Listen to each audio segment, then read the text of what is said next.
Okay, this is the final reflection of graduate school. That's so crazy that I'm saying that. But I have learned just so much about speech and myself and how to be a clinician and how to communicate effectively with coworkers and teachers and being able to do research. I've just learned so many things about myself. I feel like I have gained the knowledge that I need, especially in certain disorders like apraxia and along with AAC devices that we had earlier this year down in NAC. That I really learned a lot from her um, using devices, and I've just decided actually that I think I might want to go specialize in one of those paths, either AAC or apraxia. I really like both of those. Um, I feel like I'm going to be able to take a lot of skills with me from here on out. That one being um, making sure that whenever I am doing therapy, that I'm not critiquing as much. I'm giving them time to figure out what they're doing wrong on their own a little bit and sitting back and helping them, but also just not bombarding them with why they or interrupting them as much as the session in the session. I've also learned a lot from the supervising class. It's going to help me a lot into next year as I will go into my clinical fellowship.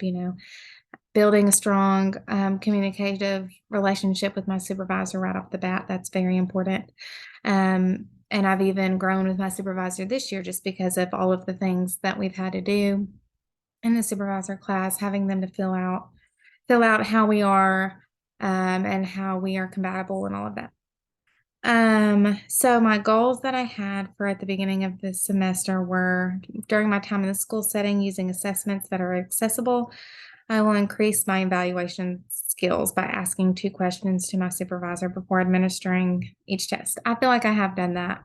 Um, because I kind of go over it and then I ask her any questions I have, and she's always there during the assessment. And then after, I have a lot of questions too. So I think that I think I'll always have questions throughout those because it's tricky with some of them. Each test is different. And then during my time in the school setting, getting out of my comfort zone, I'll communicate with my supervisors, teachers, and other professionals in the workplace about my students 2 times a week. Oh, I definitely do that way more than 2 times a week. So I think I have um, reached my goals that I made for myself. Of course, next year I will be an SLP and I'll be doing more of the paperwork side in the school. So I'll be communicating even more with teachers. Um, I feel like I still need to grow in the area of I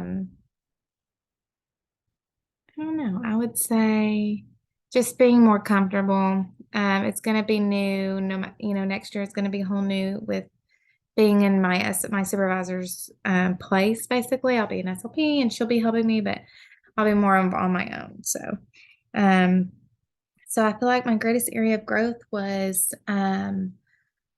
probably therapy, data taking, and overall my knowledge of what everything is. I'm just able to explain to the teachers, explain to the parents. That's another thing is I have been doing ARDS, and so explaining to them has been a great strength, and it's all because of you guys. So thank you.